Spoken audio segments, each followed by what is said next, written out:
Welcome back to the deep dive. We have a file on the desk today that is, without any exaggeration, one of the most disturbing and legally complex cases in modern history. It really is.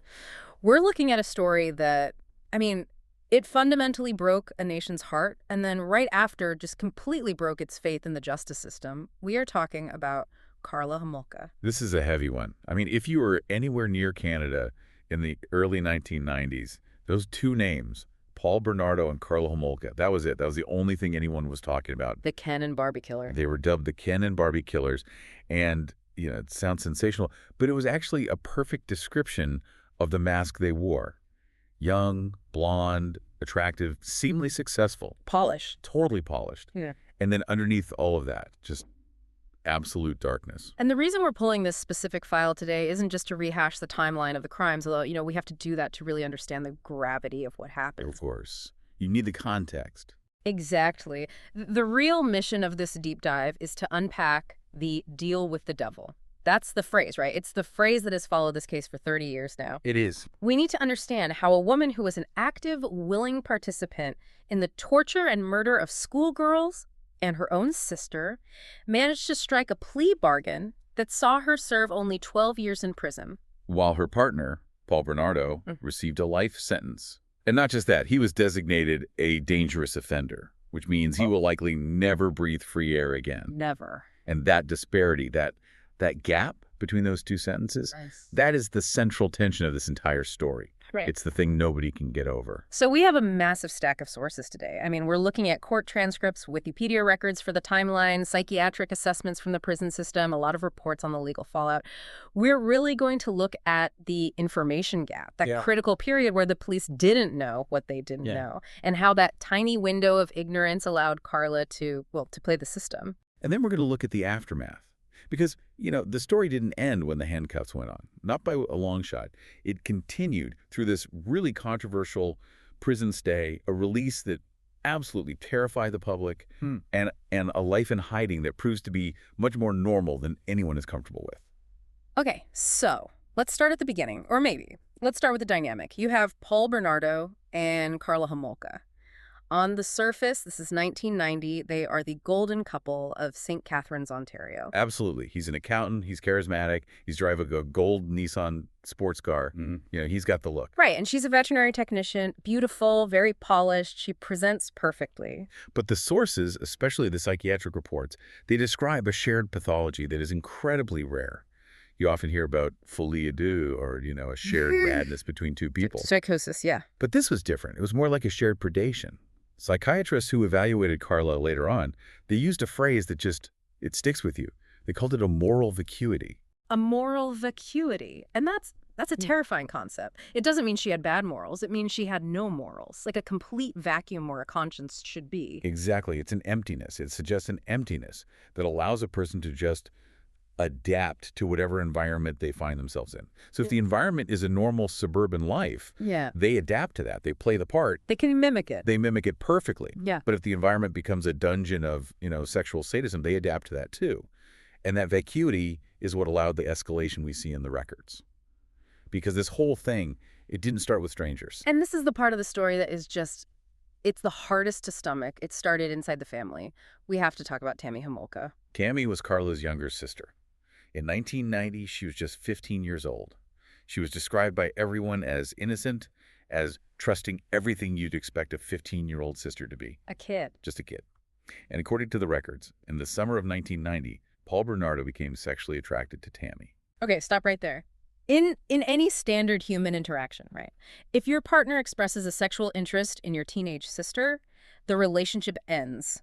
Period. You're out the door. You call the police, or you at the very least get your sister as far away from that person as possible. That is the biological, the social imperative of protection. But Karla didn't do that. And this is really where the battered wife defense, which, we will get to in detail later, this is where it starts to show its first major cracks. Because she didn't just passively allow it. No, she actively planned it. The source material is very clear on this. It says she hatched a plan to minimize risks. She wanted to give Paul what he wanted, but she framed it as this problem to solve. How do we do this and keep it in the family to avoid, police scrutiny? My God, she treated her sister's safety like like a logistical problem to be solved for her boyfriend's benefit. So what was the plan? How did they do it? It started in July of 1990 with the what's become known as the infamous spaghetti dinner. Karla used her access to the veterinary clinic where she worked. She was a vet tech. And she stole Valium. They crushed it up, and they spiked the spaghetti sauce. The goal was to knock Tammy out so Bernardo could assault her. Drugging your own sister over a family dinner? I mean, it's a level of betrayal that's hard to even process. And that was just the dry run. It escalated in December of 1990. They decided to do it again, but this time they wanted something stronger than Valium. They needed something that would guarantee she was unconscious. So Karla went back to her clinic. She went back to her clinic and she stole halothane. Halothane. That's a general anesthetic, isn't it? Like for surgeries. Yes, exactly. Usually used for animals in a very controlled setting. Is a potent, volatile liquid that turns into a gas. It suppresses the central nervous system. It is incredibly, incredibly dangerous if you are not an anesthesiologist monitoring the patient's vitals second by second. And they were just going to wing it in their basement. That was the plan. So on December 23rd, 2 days before Christmas, after a family party at the Homolka house, they lured Tammy down to the basement bedroom. And the parents are upstairs. They're still in the house. The parents are in the house, asleep. Karla soaked a cloth in this halothane, and she held it over her own sister's face. They knocked her out, they assaulted her, but then the body's natural physiology took over. Tammy began to vomit. And because she was so deeply sedated. She couldn't clear her airway, she couldn't cough, she aspirated the vomit, she started to choke to death right there in front of them. This is the moment. This is the moment where any normal person, even a criminal, panics and calls 911. Right. If this was just an accident, a prank gone wrong, you call for help. Yeah. But that's where the moral vacuity shifts into pure self-preservation. They didn't. They realized the halothane had caused chemical burns on her face, this bright red ring around her mouth and nose. They were worried about the evidence before they were worried about her life. The evidence was the first thought. So they cleaned her up. They did the laundry to get rid of any trace of vomit or the chemical. They redressed her body to hide the burns. They staged the scene to make it look like she had just peacefully gone to sleep and choked in the night. So they sanitized the entire crime scene. Completely. Only after the scene was totally clean did they finally call for help. And when the paramedics arrived, what was the story? It was a performance. A full-blown theatrical performance. Bernardo claimed he was trying to revive her, playing the hero. Karla played the devastated, heartbroken sister. And because nobody looks at this clean-cut, attractive young couple and thinks they just gassed her with animal tranquilizers. The world believed them. The death was ruled an accident. Accidental asphyxiation. The coroner, the police, the family, everyone bought it. So they got away with it. They murdered her sister, and the world gave them sympathy cards. And that success, you have to understand what that does to people like them. It fueled them. It validated their belief that they were smarter than everyone else. It proved to them that they could control life and death and face zero consequences. It emboldened them. Massively. So after Tammy, they turned their attention outward to strangers. The records mention these Jane Doe assaults in 1991. Right. And this is where the pattern, their MO, really gets established. Karla befriended a 15-year-old girl who worked at a local pet shop. Again, you see her role. She's the lure. Using that friendly, non-threatening female presence. Exactly. She invited this girl to their home in June and then again in August of 1991. And the modus operandi was the same as with Tammy. Essentially, yes. Yeah. Drug them, assault them, and videotape everything. But there's a really notable detail here. The sources say that if the victim stopped breathing during the assault, they would revive them. They would perform CPR or whatever was needed to bring them back. And this is the core of the sexual sadism aspect the psychologists talk about later. It wasn't just about the assault, it was about the power. It was about taking someone to the absolute brink of death and then pulling them back. It was about having absolute godlike power over another human being. That's chilling. But then, just a month or so before that second Jane Doe assault, in June of 1991, the game changed again. They moved from assault to abduction and murder. This is the Leslie Mahaffy case. This was a crime of opportunity that just spiraled into an absolute nightmare. Leslie Mahaffy was 14 years old. It was June 15, 1991. She'd been at a wake for a friend who had died in an accident. So she was already in a vulnerable state. Exactly. She was emotional, tired, and she missed her curfew. When she got back to her home in Burlington, she found the doors were locked. Her parents had locked her out to teach her a lesson about being late. It's the kind of thing that happens in a safe suburban neighborhood, right? You think, I'll let the kids sweat on the porch for an hour, it's fine. You don't expect a predator to be circling. But Paul Bernardo was circling. He was the Scarborough rapist. He was always hunting. He approached her. He asked for cigarettes, a classic opening. He made up some story about needing to break into a neighbor's house and needing help. Just a plausible lie to get her close. And he lured her to his car. He blindfolded her and drove her back to their house in Port Dalhousie. And this is where we have to look at Karla again, because when Bernardo brings a terrified, blindfolded 14-year-old girl into the house, Karla doesn't run. She doesn't scream. She doesn't call the police. No.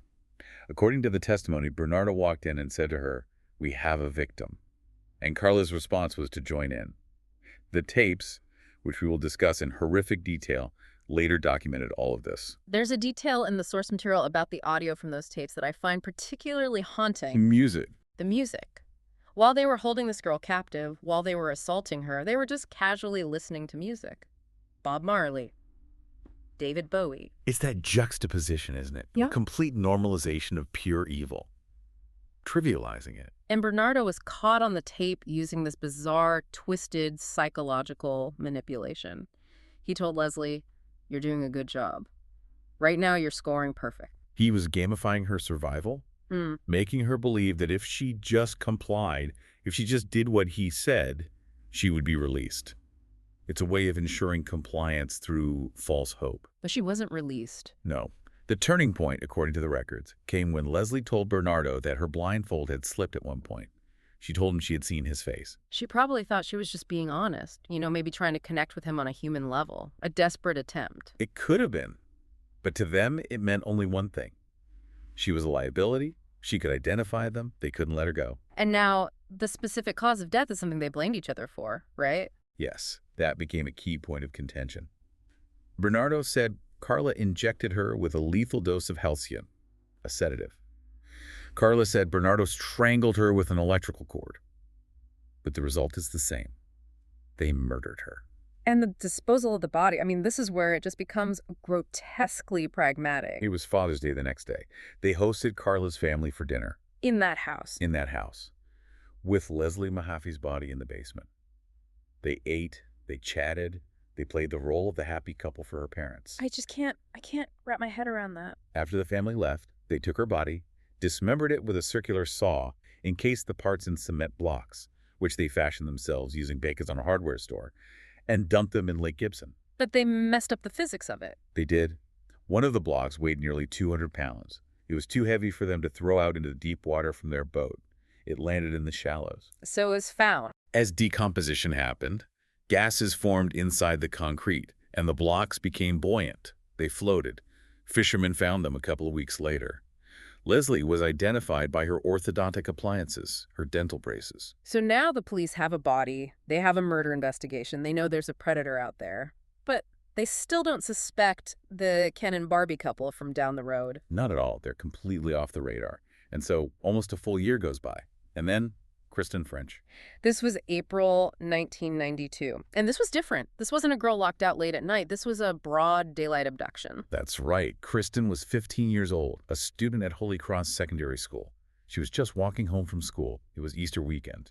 And this time, they used a prop to lure her in. A map. It's such a simple disarming tool. Karla got out of the car holding a map, looking lost and confused. She flagged Kristen down, pretending she needed directions. It plays on the victim's natural kindness. Oh, this woman is lost. I should help her. It's the perfect ruse. And as soon as Kristen leaned in to look at the map, Bernardo attacked her from behind. And the sources say Karla was an active participant in the abduction itself. Oh, absolutely. Oh, yeah. She was in the back seat, physically subduing Kristen. Pulling her hair, holding her down, making sure she couldn't escape.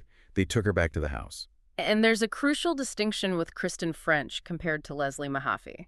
The Crown prosecutor later made a big point of this. Yes. Kristen was never blindfolded. Which implies? It implies they always intended to kill her.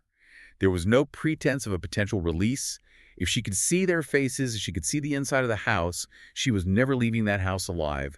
The decision was made from the moment they grabbed her. They held her for days over the Easter weekend, and again, after the murder, which Karla claimed was strangulation by Bernardo, and Bernardo claimed was Karla using a mallet, there is this one moment that it perfectly sums up Karla's mindset. The mirror. The mirror. Karla admitted in her statement that after Kristen was dead, she stood in front of a mirror in the hallway and just casually fixed her hair. Just fixing her hair. Yeah. As if nothing had happened. As if a human life hadn't just been extinguished in the next room. It's that moral vacuity again, the complete normalization of the absolute abnormal. And they followed the same pattern. They dumped Kristen's body in a ditch in a rural area. They had cut her hair off. The police initially thought it might have been a trophy, but Karla later claimed it was a pragmatic choice to impede identification. Okay, so we have the crimes, a string of horrific sadistic acts. But eventually, the law starts to close in. And this brings us to part 2 of our deep dive, the deal with the devil. How do we get from these horrors to a 12-year sentence? We have to fast forward to the spring of 1993. By this point, the police were building a very strong case against Paul Bernardo. They had his DNA and they had linked him to the Scarborough rapist assaults. So they knew he was a violent sexual predator. They were pretty sure he was their guy for the rapes. But for the murders of Mahaffy and French, the evidence was circumstantial. They needed more. They needed an insider. They needed a witness. And Karla saw the writing on the wall. She knew the net was closing. He absolutely did. She realized the ship was sinking, and she decided to paint herself as a passenger, a victim, not one of the captains. So she spun this incredibly detailed narrative that she was a battered wife. The classic defense. She told the police she was terrified of him, that Bernardo beat her, that he forced her to do these things, that she was acting under duress the entire time. And the police? They believed her, or did they just see an opportunity? I think it was more the latter. They had to weigh the risk. And this is the critical information gap we talked about. At this point in time, they did not know that the videotapes of the crimes existed. They hadn't found them. So they're operating with incomplete information. Critically incomplete information. So, based on what they knew, they had a choice. They could risk going to trial with a weak case and maybe see Bernardo walk free, or they could cut a deal with the woman they believed was his victim to guarantee he goes away for life. So they chose the guarantee. They cut the deal. In May of 1993, the deal was struck. Karla Homolka pleaded guilty to 2 counts of manslaughter. Not murder. Manslaughter. Which carries a much lighter sentence. Much lighter. In exchange for her full and truthful testimony against Bernardo, she would receive a 12-year sentence. And crucially, she got blanket immunity for everything else, all the other assaults. But they must have known the public would be furious about this. Oh, they knew, which is precisely why the court immediately imposed a sweeping publication ban. The judge ordered that the details of Karla's plea bargain, the evidence she was providing, none of it could be reported in Canada until Bernardo's trial was over. The logic being to preserve the jury pool, to ensure he got a fair trial. That was logic. But this was 1993. The world was changing very, very quickly. The internet was coming. Exactly. This was the first time the Canadian legal system really collided head-on with the dawn of the internet age. You had these things called Usenet groups, things like alt.fan.Karla Homolka, where people from all over the world were posting the details, dissecting the case. And you had the American media. Which was a much bigger problem for the courts. The Buffalo News, the Detroit Free Press, TV shows like A Current Affair, they aren't subject to the rulings of Canadian judges. They reported everything.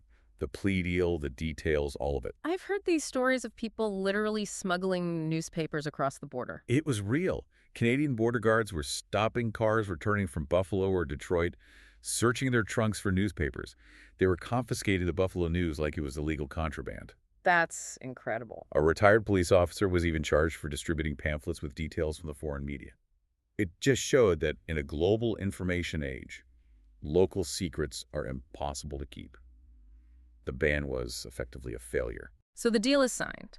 The Canadian public is mostly in the dark, but confused and very suspicious. And then the bomb drops. Part 3. The tapes and the truth. This is the plot twist that changes everything. It turns out almost all of the crimes were videotaped. But the police, in their searches, they didn't find them. Paul Bernardo's original lawyer, Ken Murray, found them. The defense lawyer found the incriminating tapes. Following Bernardo's own instructions, Murray went to the house and found 6 high-8 videotapes hidden in a recessed light fixture in the bathroom ceiling. These became known as the Cannon Barbie tapes. So he has the evidence, the smoking gun. What did he do with it? He kept it. He held on to those tapes. for over a year. That sounds, I mean, that has to be illegal. Obstruction of justice. It's an ethical and legal nightmare. Murray's strategy, it seems, was to hold him back to impeach Karla's testimony later on. He wanted to wait until she got on the stand, told her whole battered wife's story, and then he would play the tapes to prove she was a complete liar. To blow up her credibility and save his client. But by hiding them from the prosecution, he was risking serious criminal charges himself. Eventually, he withdrew from the case under immense pressure. The tapes were handed over to Bernardo's new lawyer, and then finally to the prosecution. And when the prosecutor sat down and watched those tapes? The battered wife defense didn't just get cracks in it. It disintegrated into dust. The tapes were damning. They showed Karla actively drugging the victims. They showed her sexually assaulting the victims herself. So she wasn't cowering in a corner. She wasn't cowering. She was participating. At times, she was laughing. It proved, beyond any shadow of a doubt, that she was a willing, active accomplice from start to finish. But the deal was already signed. The ink was dry. That is the ultimate tragedy of this case. The resolution agreement, as it was called, was legally binding.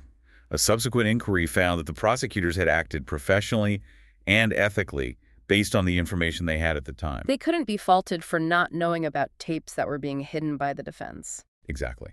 But because of that timing, because the tapes appeared after the deal was signed, the deal with the devil stood. It was, in the words of the inquiry, unassailable under the criminal code. Right. A deal is a deal. So she testifies. Bernardo gets convicted, gets life, and she goes to prison for just 12 years.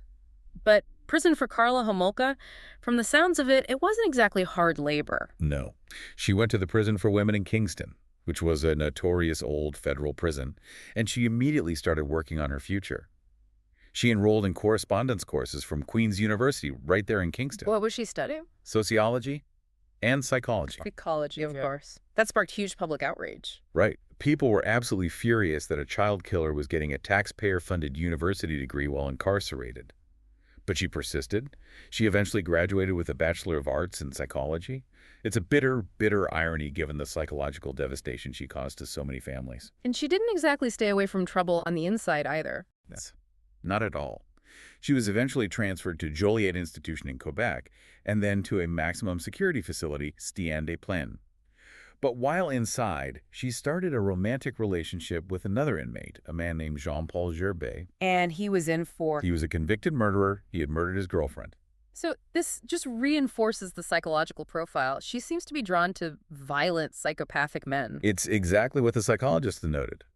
The Parole Board of Canada actually took the very rare step of denying her statutory release, which normally happens automatically at the 2/3 mark of a sentence. Why? Because of this relationship. They basically said, you are still attracted to the world of sexual psychopaths. You continue to demonstrate the same poor judgment that got you here. You are still a risk to the public. But a fixed sentence is a fixed sentence. 12 years means 12 years. Mm-hmm. So eventually, in 2005, the clock ran out. She had to be released. The summer of 2005. And the public panic was real. You had rumors flying that she was moving to Alberta, that she was going to flee overseas. The government was scrambling. They couldn't legally keep her in prison, so they reached for a specific tool, Section 810.2 of the Criminal Code.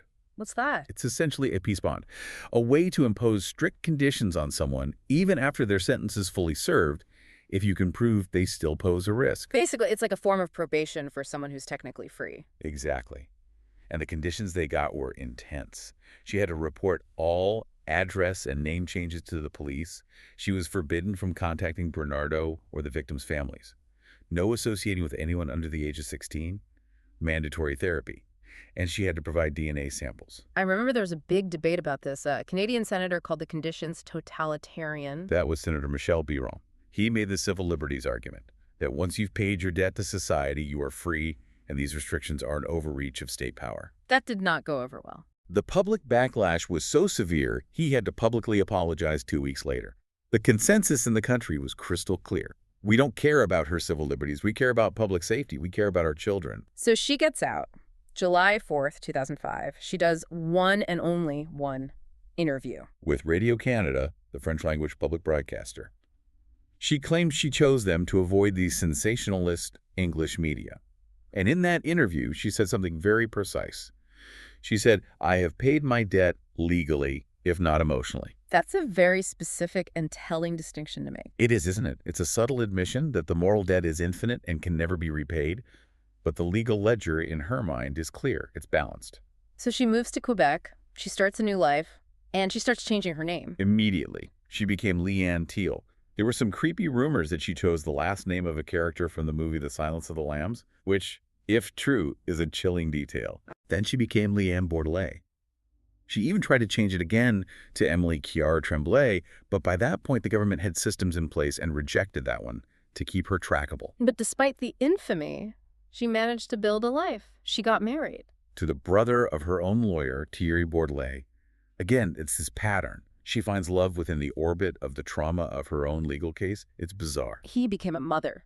This is the part that I think hits people the hardest, the part that feels the most unjust.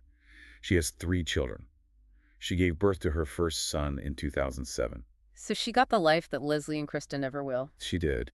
She moved to Guadeloupe in the Antilles for a while, presumably to escape the scrutiny, but by 2014 she was back in Canada, living in a suburb of Montreal. And then in 2017, the story just exploded all over again. Reports surfaced that she was volunteering at her children's elementary school in Montreal. A parent recognized her. Can you imagine? I mean, you send your kid to school and you find out Karla Homolka is supervising the class trip or handing out juice boxes. The parents were absolutely terrified. The school board had to issue these urgent reassurances, saying she was never alone with the children, she was always supervised, but it just showed that the name Homolka is still radioactive. You can't wash that off. We also have to touch on the Don't Frolic with Cats connection, the Luca Magnotta story. Right. Luca Magnotta, another notorious Canadian killer, he was apparently obsessed with her. Before he was famous for his own crimes, he spread rumors that he was dating her.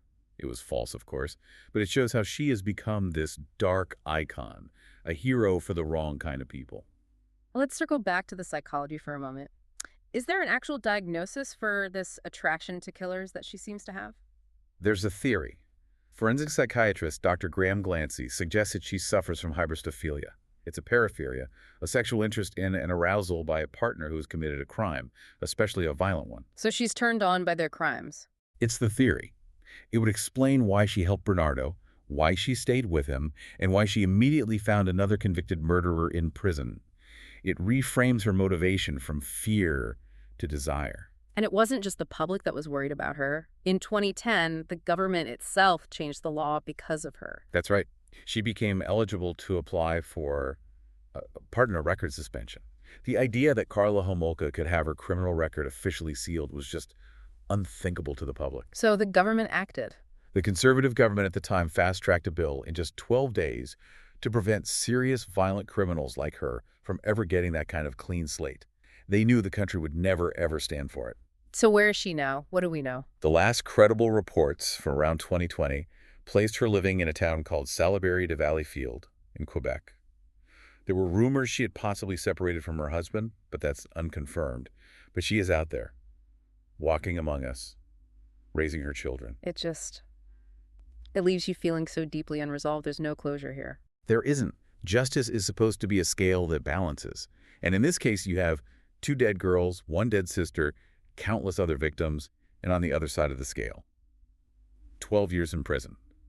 The math just doesn't work. It feels fundamentally broken. It highlights the fragility of the entire system, doesn't it? That one information gap, the missing tapes, was enough to break the scale completely. It did. And it reminds us that narratives, powerful, compelling narratives like the battered wife, can be incredibly effective weapons if the people listening aren't skeptical enough or don't have all the facts. I want to leave you, our listener, with a final thought today. We know for a fact that if those videotapes had been found just 1 month earlier, before the plea deal was signed, Karla Homolka would likely be serving a life sentence right now. She would never have had children. She would never have known freedom again. It all came down to a few weeks of timing, a roll of the dice. Exactly. So here is the question we're left with. Does her life now, her quiet suburban existence, her role as a mother, does that in any way prove that rehabilitation is possible? Or is her freedom simply the ultimate failure of justice? Is it a profound moral error that she gets to experience the very future that she so brutally stole from Leslie Mahaffy and Kristen French? That's the question that still haunts this case. Thank you for listening to this deep dive. It was a tough one, but a necessary one to unpack. We'll catch you on the next dive. Stay safe out there.